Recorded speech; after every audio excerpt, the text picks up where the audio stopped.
दोस्तों उत्तराखंड में भी अब ब्लैक फंगस के जो है मामले नज़र आने लगे हैं। यानी कि ब्लैक फंगस के बहुत सारे केसेस उत्तराखंड में भी देखने के लिए सामने दिखने लगे हैं। इसके कारण, लक्षण और किस तरीके से इससे बचा जा सकता है, क्या होता है ब्लैक फंगस और क्या इससे डरने की ज़रूरत है आप सभी को, और क्या कुछ सावधानियां जो है हमें लेनी है, हम इस वीडियो में जो है डिस्कस करने वाले हैं। दोस्तों नमस्कार, मेरा नाम है पारस पंत और आप देख रहे हैं उत्तर पाठशाला। हम बात करेंगे दोस्तों उत्तराखंड में ब्लैक फंगस जो है ये देखने के लिए मिला है। अब ब्लैक फंगस के अंदर हम जानेंगे इसका क्या कारण है, क्यों ये फैलता है, लक्षण क्या कुछ हैं, क्या उपचार हो सकते हैं और क्या हमें इससे डरने की ज़रूरत है। तो दोस्तों उत्तराखंड की बात करें तो जो ब्लैक फंगस है या जिसको हम म्यूकोरमाइकोसिस भी कहते हैं, इसका एक और मामला जो है सामने आया है, इससे मौत का। ऋषिकेश एम्स जो है दोस्तों, वहाँ ये दोनों डेथ हुई हैं, पहली भी और दूसरी भी। पहली की बात करें तो एक 70, जो अभी दूसरा जो केस दिखा है 72 वर्ष की एक महिला है और उनकी जो है इस बीमारी से मौत हो गई है, ब्लैक फंगस से। और उन्होंने ये जानकारी दी है, एम्स के वरिष्ठ जो डॉक्टर थे, कि ब्लैक फंगस जो रोगियों का इलाज है, उनका जो डॉक्टरों का दल जो नेतृत्व कर रहा है, उसमें एक नेतृत्व करने वाले सर्जन हैं अमित त्यागी। उन्होंने बताया है कि उत्तर प्रदेश के अलीगढ़ की रहने वाली ये महिला थी और मंगलवार को इलाज के दौरान इनकी मृत्यु हो गई। इससे पहले शुक्रवार को भी ऋषिकेश के एम्स में एक 36 साल के एक व्यक्ति की इस बीमारी से जो है दोस्तों जान चली गई थी। तो अभी तक कुल मिला के उत्तराखंड में भी 2 लोगों की ब्लैक फंगस की वजह से मौत हो चुकी है और इसके अलावा 5 और रोगी अभी हाल ही में एडमिट भी हुए हैं। इसके अलावा कुल 30 रोगियों को भर्ती जो है एम्स में किया जा चुका है ब्लैक फंगस से। और ऐसा नहीं है कि केवल डेथ ही हुई है, एक 81 वर्ष की एक महिला जो है उनको भी अस्पताल से छुट्टी दे दी गई है, वो ठीक हो गई। उत्तराखंड की बात करें तो लगभग 38 मामले जो हैं दोस्तों इसके सामने आ चुके हैं और राज्य सरकार की तरफ से भी जो है इसकी जो दवाई होती है, एम्फोटेरिसिन बी, जो इंजेक्शन लगता है इसके अंदर, उसका यूज जो है वो फेयर हो, अच्छे से इसका उपयोग हो, कालाबाजारी ना हो, इसके लिए भी कानून जो है एक तरीके से रूल्स रेगुलेशंस जो हैं वो दे दिए गए हैं। तो दोस्तों जानते हैं कोरोना के बीच में ये जो नया म्यूकरमाइकोसिस जो आया है ब्लैक फंगस, ये क्या है, इसके बढ़ते मामले क्या हैं, तो ये कितना ज़्यादा आपको इसके बारे में सोचना है, जानना है, जानकारी क्यों आवश्यक है, इसको आप देख सकते हैं कि जो हमारे हेल्थ मिनिस्टर हैं यूनियन के, केंद्रीय स्वास्थ्य मंत्री जो हैं डॉक्टर हर्षवर्धन, उन्होंने ब्लैक फंगस से रिलेटेड लक्षणों की पहचान करने के लिए और बचने के लिए सलाह दी है और अपने ट्विटर पर उन्होंने इसके बारे में एक पोस्ट भी डाली है। काफ़ी सारी चीज़ें उसके अंदर हैं, वो पोस्ट भी आपको मैं इसी वीडियो के अंदर दिखाऊंगा। चलिए एक बार तो आप ये देख लीजिए, डॉक्टर हर्षवर्धन जी की ये पोस्ट है म्यूकोरमाइकोसिस के ऊपर, ब्लैक फंगस के ऊपर। कहने का मतलब है ये 4 जो अलग अलग फ़ोटोज़ आप देख रहे हैं, ये आपको मेरी इसी वीडियो के अंदर अलग अलग स्लाइड्स के बीच में दिखती जाएंगी, जिसमें अलग अलग चीज़ें बताई गई हैं। तो चलिए शुरू करते हैं दोस्तों। पहले बात करते हैं म्यूकरमाइकोसिस होता क्या है। तो ये एक तरीके का फंगल इन्फेक्शन होता है दोस्तों। फंगल, या आप इनको कवक के नाम से जानते हैं, एक तरीके से कवक वाला इन्फेक्शन होता है और ये एक तरीके से कोरोना वायरस जो है ये इसको ट्रिगर कर रहा है। कोरोना की वजह से ये थोड़ा सा ज़्यादा हो रहा है, मतलब जिसको कोरोना है उसमें ये जो ब्लैक फंगस इन्फेक्शन है ये ज़्यादा देखने के लिए मिल रहा है और उनमें और आसानी से फैल रहा है जिनको पहले से कोई बीमारी है और इम्यून सिस्टम जिनका कमज़ोर है। यानी कि पहले से बीमार हैं, फिर कोरोना हो जाए तो फिर ज़्यादा चांसेस हैं कि उनको ब्लैक फंगस का इन्फेक्शन देखने के लिए मिलेगा। ये इन्फेक्शन तब होता है जब वो इस इन्फेक्शन से लड़ने की क्षमता कम हो जाती है, क्योंकि सामान्यतया एक जो कॉमन आदमी है, एक आम इंसान है, उसकी ऐसे इन्फेक्शनों से लड़ने की क्षमता काफ़ी अच्छी होती है।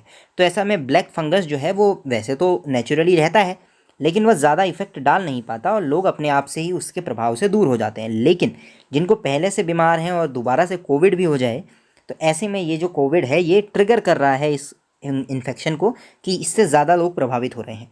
जैसे कि आप ये देख सकते हैं, व्हाट इज़ म्यूकरमाइकोसिस। तो ये एक तरीके का फंगल इन्फेक्शन है, देख लीजिए, और ये उन लोगों को ज़्यादा जो है अफेक्ट करता है जिनको मेडिकल हेल्थ प्रॉब्लम है पहले से, और जो एनवायरमेंटल, जो अपनी ये चीज़ें देख रहे हैं आप, पैथोजेंस वगैरह, जो एनवायरनमेंट के अंदर जो आपके जीवाणु, विषाणु या बीजाणु हैं, उनसे लड़ने की जिनकी क्षमता कम हो गई है, उनको ये ज़्यादा हार्म करता है। अगर मैं आपको सिंपल शब्दों में कहूँ तो जो ब्लैक फंगस है ये एक तरीके का दुर्लभ वायरस है, रेयरली मिलता है, बहुत ज़्यादा कॉमनली सब जगह देखने के लिए नहीं मिलता, लेकिन गंभीर संक्रमण जरूर है, यानी कि बहुत ज़्यादा टफ संक्रमण आप इसे कह सकते हैं। अच्छा, खतरा किस लोगों को है, आईसीएमआर की बात करते हैं दोस्तों, Indian council of medical research, इसका नाम आप लगातार सुन रहे होंगे। कोविड जब से स्टार्ट हुआ है तब से आईसीएमआर के बारे में खासा लोगों को जानकारी हो चुकी है। तो उन्होंने कहा है कि कुछ खास कंडीशन में ही जो है वो कोरोना के मरीजों को म्यूकरमाइकोसिस का खतरा होता है। जैसे अगर किसी को डायबिटीज़ है, ज़्यादा डायबिटीज़ है, अनियंत्रित अनकंट्रोल्ड डायबिटीज़ है, मधुमेह है, या फिर अगर किसी ने स्टेरॉइड लिया हो और उसकी वजह से उसका इम्यूनिटी सिस्टम कमज़ोर हो गया हो। स्टेरॉइड एक तरीके के केमिकल होते हैं जिनका इस्तेमाल किया जाता है दोस्तों। कोविड के दौरान भी इनका काफ़ी इस्तेमाल बढ़ा था। ये थोड़ा सा बॉडी को, इम्यूनिटी को थोड़ा सा तेज करने के लिए खाए जाते हैं और ये ज़्यादा जल्दी असर करते हैं बाकी दवाइयों से, लेकिन एक लंबे पर्सपेक्टिव में ये क्या करते हैं, आपकी इम्यूनिटी को कमज़ोर कर देते हैं। ऐसे मरीज जो लंबे समय तक आईसीयू या अस्पताल में दाखिल रहे हों, या कोई ऐसी बीमारी अगर किसी को हो, कोई अन्य बीमारी हो, पोस्ट ऑर्गन ट्रांसप्लांट हुआ हो, पहले कोई ऑर्गन का ट्रांसप्लांट हुआ हो, किडनी वगैरह का, या किसी को कैंसर हो, ठीक है, या फिर कोई गंभीर फंगल इन्फेक्शन पहले से हो जिसकी वेरिकोनालोस थेरेपी जो है, ठीक है, ये चल रही हो, तो ऐसे मामलों में ब्लैक फंगस का जो खतरा है वो बढ़ जाता है। अब अगर बात करें लक्षणों की दोस्तों, तो जो ब्लैक फंगस में मुख्य रूप से जो लक्षण देखे जाते हैं वो एक तो दिखेगा आँखों में लालपन या फिर दर्द, बुखार, सिर दर्द होगी, खांसी होगी, सांस लेने में तकलीफ होगी, उल्टी में खून आ सकता है, मानसिक स्थिति में बदलाव। मतलब एक तरीके से अगर आपको देखना हो कि किसी के अंदर ब्लैक फंगस का इन्फेक्शन तो नहीं है, तो आप जो नॉर्मली गौर करेंगे कि उसके चेहरे की एक तरफ सूजन सा आया दिखेगा, सुन्नता होगी, उसमें सुन्न होगा वो इलाका, सिर दर्द होगा, नज़ल ब्रिज या मुंह के ऊपर काले घाव हो सकते हैं, ठीक है, बुखार हो सकता है, पेट दर्द हो सकता है, उल्टी में खून आ सकता है, ठीक है, या गैस्ट्रो इंटेस्टाइन जो ब्लीडिंग है वो हो सकती है, सर दर्द हो सकता है, ठीक है, या मल के साथ जो है आपका खून आ सकता है। ये काफ़ी सारे लक्षण हैं जिनको इग्नोर नहीं करना है, इन पर ध्यान देना है। देखिए, अब अगर पेन या रेडनेस है आई के आसपास, नाक के आसपास, फीवर है, सर दर्द है, कफ है, शॉर्टनेस ऑफ ब्रीथ है यानी कि सांस लेने में तकलीफ हो रही हो, खून की उल्टियाँ हों, या फिर अल्टरनेट मेंटल स्टेटस हो रहा हो, बदलाव हो रहा हो लगातार, तो ये सारी चीज़ें जो है फंगल इन्फेक्शन के अंदर हो सकती हैं, ठीक है। अब देखिए, अगर किसी को पोस्ट ट्रांसप्लांट हुआ हो, कोई बॉडी का पार्ट इधर उधर हुआ है, ठीक है, कोई पहले से थेरेपी में चल रहा हो, या अनकंट्रोल डायबिटीज़ हो, या फिर किसी ने स्टेरॉइड लिया हो, या कोई आईसीयू में हो, ऐसी काफ़ी सारी चीज़ें हैं जिनके जो पेशेंट हैं उनको आपको देखने के लिए मिल सकता है म्यूकरमाइकोसिस। वैसे अगर कोई सामान्य इंसान है जिसको रिसेंटली कोविड हुआ हो, कोविड के लक्षण हो, या नहीं भी हुआ हो, उनमें भी जो है ये फंगस देखने के लिए मिल सकता है, लेकिन बहुत ही रेयर चांसेस होते हैं। मतलब एक तरीके से मान के चलिए कि अगर इनमें से कोई चीज़ किसी कॉमन इंसान के साथ नहीं है तो उसे ब्लैक फंगस देखने के लिए ज़्यादा नहीं मिलेगा। कहने का मतलब, अगर किसी ने हाल ही में कोई मेडिकल ट्रांसप्लांट ना किया हो, कोई थेरेपी ना ली हो फंगल इन्फेक्शनों की, या डायबिटीज़ कंट्रोल में हो, इम्यून कोई स्टेरॉइड उसने ना लिया हो, या आईसीयू में ना रहा हो, तो उनको ब्लैक फंगस का खतरा जो है वो लगभग ज़ीरो मान के चलिए, उन्हें नहीं होगा। अब देखिए, ब्लैक फंगस होता कैसे है, तो एक्सपर्ट्स जो कहते हैं वो कहते हैं कि हवा में जो है इसके रोगाणु या बीजाणु, जिसको हम प्रॉपरली कहें, तो जो इसके स्पोर्स हैं या बीजाणु हैं वो क्या होते हैं, इनहेलेशन, इनोक्यूलेशन या फिर इंजेक्शन, किसी भी माध्यम से बॉडी के अंदर चले जाएँ, ठीक है। कोई घाव है आपका, जला कटा घाव है, वहाँ से भी अंदर जा सकते हैं ये, बिल्कुल सांस के द्वारा भी जा सकते हैं, इंजेक्ट भी हो सकते हैं, किसी भी माध्यम से ये बॉडी के अंदर अगर पहुँचते हैं तो ये क्या करते हैं, ब्लैक फंगस का इन्फेक्शन जो है उस आदमी को हो जाता है। ऐसे में अगर आप देखें तो ये स्किन पर भी विकसित हो सकते हैं, स्किन पर चोट है, रगड़ है, जले हुए हिस्सों से ये शरीर में दाखिल हो सकते हैं। फंगस एक तरीके से आप मान के चलिए जो कवक होते हैं वही हैं सामान्यतया, ठीक है।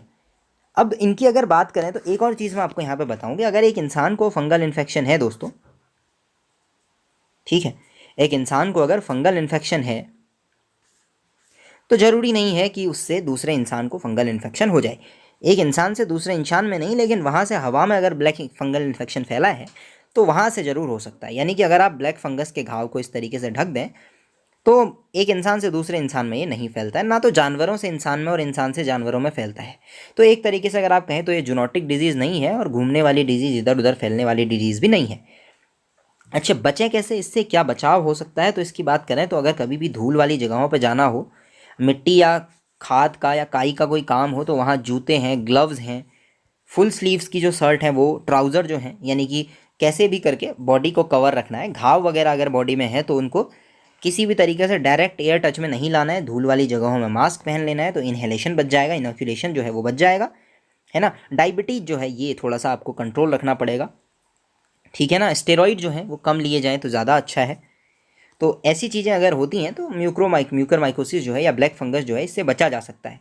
अच्छा, बचने के लिए करना क्या है कि जो हाइपरग्लिसीमिया है, ब्लड शुगर जो है वो बढ़ गया है किसी का, तो उसको कंट्रोल करना है।